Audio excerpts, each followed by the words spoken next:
En ce premier week-end d'août, le village de Redescend accueille son festival cinéma 35 mm organisé par une association qui rend hommage à un enfant du pays. Alors l'association que Benoît Baillet et moi avons créée il y a un peu plus d'1 an maintenant s'appelle Jean-Paul Boyer Culture et Cinéma à Redescend. Et son objectif principal est d'aider à restaurer la mémoire d'un monsieur qui s'appelait Jean-Paul Boyer, qui est né à Redescend en 1921, qui est décédé prématurément en 1974 et qui a consacré quasiment un quart de siècle de sa vie à inventer, à partir des années 50, les premiers dispositifs qui ont permis de restaurer les films qui étaient menacés de destruction parce que leur support, qui étaient des pellicules au nitrate, se détériorait avec le temps. Le public arrive et la convivialité s'installe autour des tables. De quoi donner le sourire aux organisateurs de cette édition 2016. On a fait un premier festival qui a été un grand succès, on va dire presque inespéré parce qu'on a fait ça un peu avec des petits bouts de ficelle et ça a super bien marché.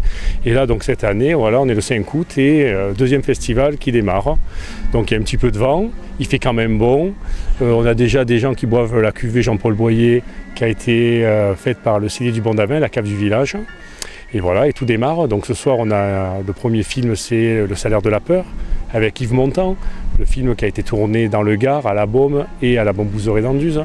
Donc c'est un super film. On a la seule copie qui est disponible en France en 35 mm, donc on est très très content. Voilà, ça va être super. À l'ère du tout numérique, les projecteurs 35 mm vont bientôt entrer dans l'histoire et leur usage se raréfier. Il y en a en fonctionnement très peu. Je pense que la majorité maintenant des salles, pour ne pas dire la totalité des salles, ont abandonné le 35 mm depuis déjà 4 ou 5 ans au moins.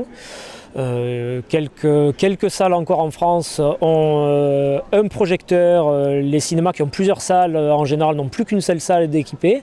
Mais le projecteur n'est souvent plus opérationnel et quelquefois les opérateurs eux-mêmes avouent ne pas l'avoir mis en route depuis plusieurs années. Mais Jean-Paul Boyer, cet homme pour qui plus de 150 adhérents au sein de l'association se retrouvent, qui était-il vraiment ? Alors Jean-Paul Boyer était un passionné de cinéma, mais c'était aussi un inventeur, un bricoleur de génie. Donc il avait une passion du cinéma qu'il a cultivé beaucoup à Redescend, puisque après avoir travaillé à Paris pour un laboratoire, les laboratoires Debris, il est venu se réancrer à partir de 1959 à Redescend. Et il est devenu une espèce de tête chercheuse spécialisée en fait dans la restauration de films, puisque les films étaient inscrits sur un support fragile qui était le film nitrate. C'était des films qui s'enflammaient tout seuls.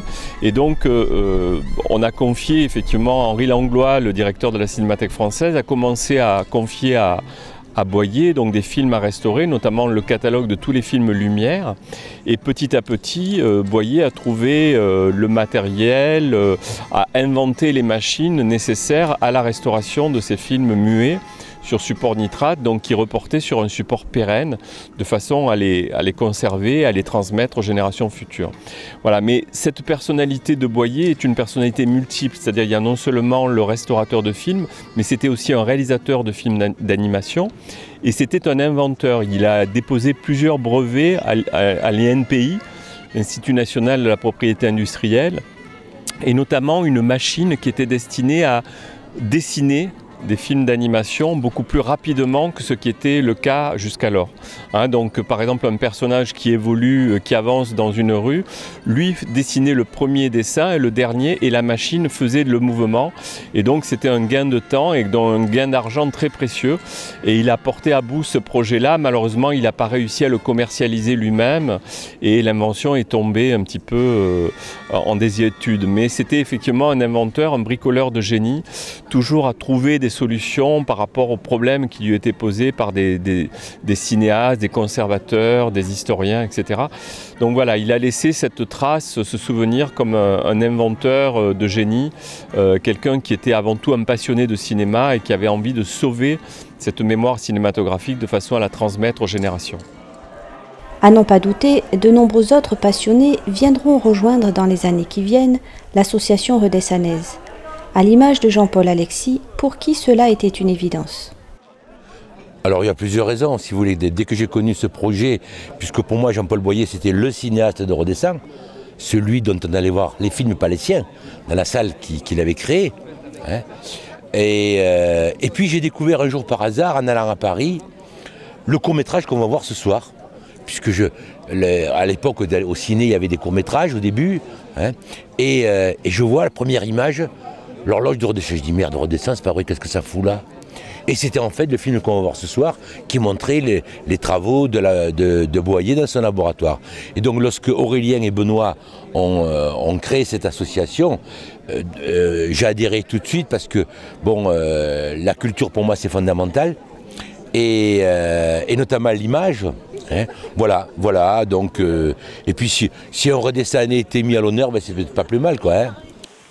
Le Mistral, ce soir-là, a eu raison des 80 mètres carrés de voilure que représente l'écran géant.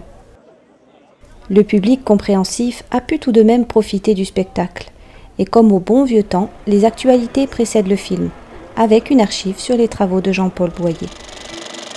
Et cette copie, elle l'a fait avec la tendresse d'un matériel rompu à se plier à toutes les déformations de l'âge.